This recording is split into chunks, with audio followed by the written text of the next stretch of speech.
NDA की बैठक में बड़ा प्रस्ताव पास, मोदी को चुना गया एनडीए का नेता।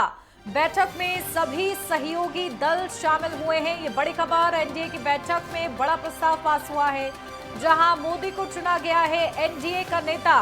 तो बैठक में सभी सहयोगी दल शामिल हुए। नीतीश कुमार, चंद्रबाबू नायडू भी शामिल हुए। चिराग पासवान, जितन राम मांझी समेत सभी सहयोगी शामिल हुए।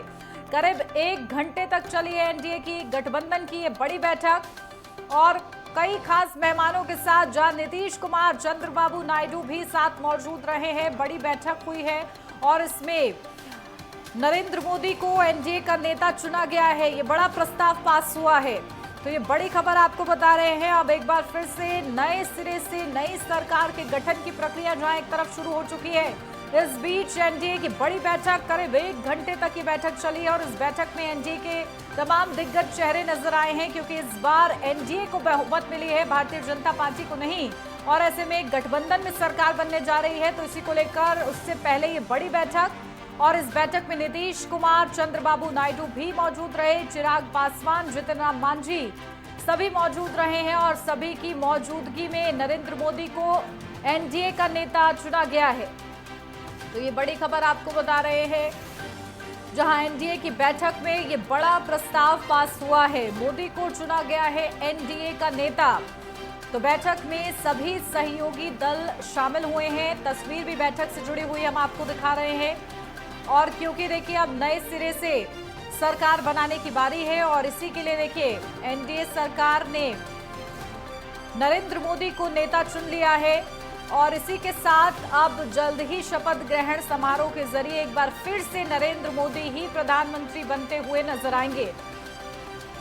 तो फिलहाल इस बैठक से जुड़ी हुई ये बड़ी अपडेट हम आपको बता रहे हैं। 1 घंटे तक चली इस बैठक में ये प्रस्ताव पास हुआ है। वो प्रस्ताव की कॉपी भी हम आपको दिखा रहे हैं।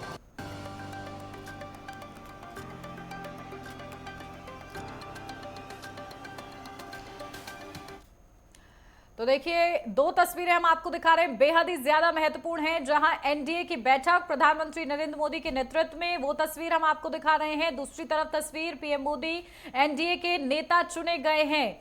तो देखिए ये 2 तस्वीरें दिखा रही हैं कि किस तरीके से दिल्ली में हलचल तेज हो चुकी है, क्योंकि अब नए सरकार के गठन की बारी है। नए सिरे से एक बार फिर से नरेंद्र मोदी प्रधानमंत्री बनने वाले हैं। इस वक्त कार्यवाहक प्रधानमंत्री के रूप में वो काम कर रहे हैं।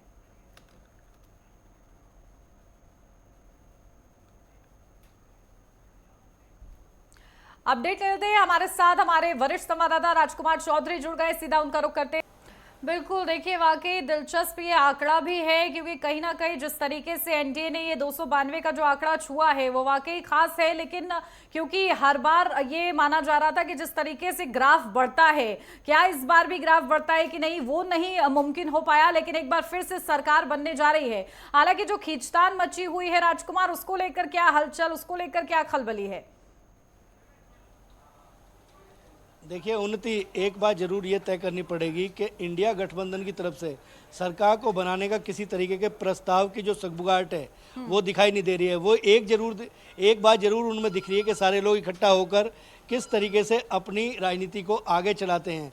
लेकिन ये देश की खूबसूरती है, लोकतंत्र की खूबसूरती है कि एक सरकार का गठन होगा और वो सरकार किस तरीके से आगे अपने कार्य योजनाओं को लेकर चलती है। लेकिन क्योंकि प्रधानमंत्री नरेंद्र मोदी ने 10 साल तक सरकार चलाई है और अब वो एक और सरकार चलाने की तरफ अग्रसर होंगे।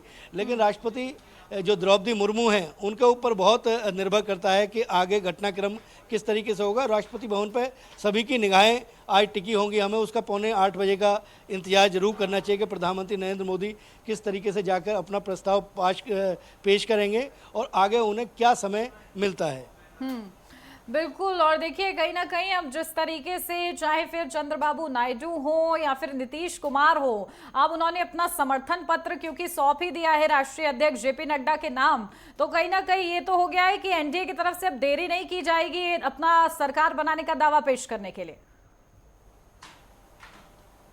जो राजनीतिक हलकों में जो चर्चाएं थी कि कौन कहां जाएगा, किस तरीके से जाएगा, एक बात जरूर स्पष्ट हो गई है कि एनडीए पूरे तरीके से बंधा हुआ है और एक सूत्र में बंधा है। प्रधानमंत्री नरेंद्र मोदी के नेतृत्व में सरकार बनाने की तरफ अग्रसर है।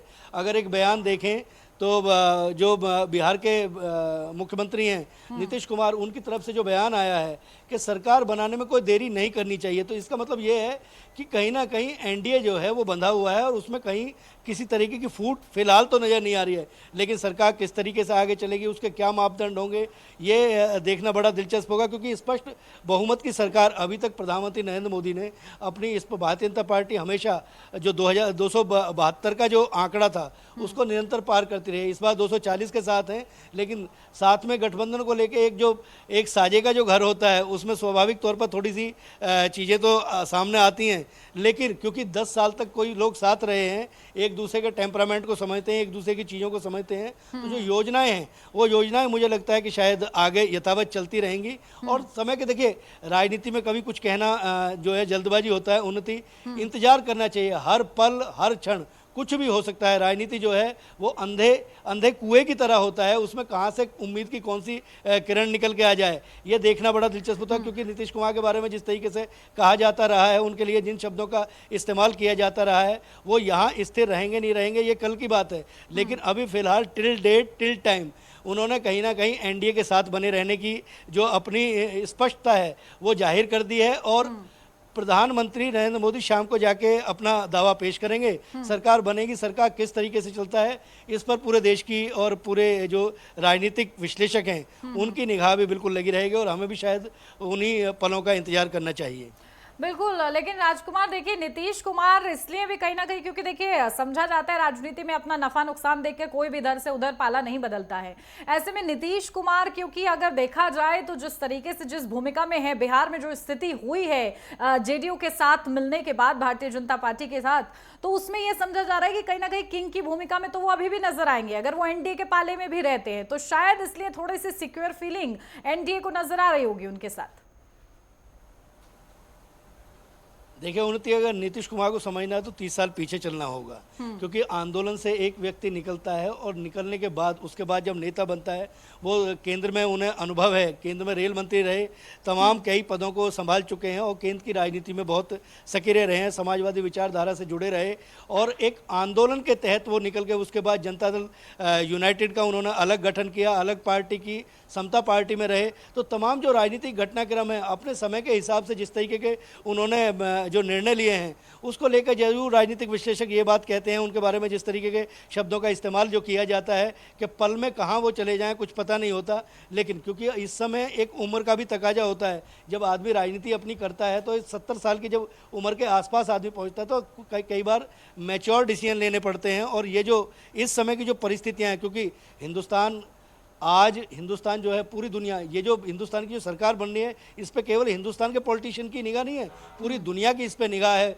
विदेशों से भी लोग बाग बधाई दे रहे हैं, बड़े जो राष्ट्राध्यक्ष हैं, तमाम तरह की जो व्यवस्थाएं हैं उसको देखा जाता है। लेकिन अभी तक जो है कई बार जो सामने दिखता है उस पर भरोसा करने की आवश्यकता होती है। एनडीए एकजुट है, एनडीए में कोई फूट नहीं है, शाम को अपनी सरकार बनाने का दावा पेश करेंगे और ये सरकार आगे अगले 5 साल चलेगी, ऐसा भरोसा जताया जा रहा है। क्योंकि एक दूसरे दल जो हैं, क्योंकि बहुत लंबे समय तक 10 साल तक वो लगातार एक साथ रहे हैं, एनडीए समझता है। और एनडीए के गठन की यदि बात कर लें तो प्रधानमंत्री जिस समय अटल बिहारी वाजपेयी थे उस समय एनडीए का गठन हुआ, उन्होंने भी एनडीए के नेतृत्व में सरकार चलाई। तो एक जो बहुत सारे 41 दलों को साथ लेकर चलना बहुत मुश्किल काम होता है, लेकिन क्योंकि 41 दलों में आप देखिए कि एक दिन के अंदर एक घटनाक्रम निकला और आकर इकट्ठा करके लोगों ने सिग्नेचर करके दे दिए, तो भरोसा तो बिल्कुल करना चाहिए। जब तक कोई चीज़ राजनीति में हो ना जाए तब तक मुझे लगता है कि शायद एक्सीडेंटल चीज़ें नहीं मानी जानी चाहिए और कयास भी नहीं लगाए जाने चाहिए। अभी फिलहाल जो देश है, देश सही दिशा में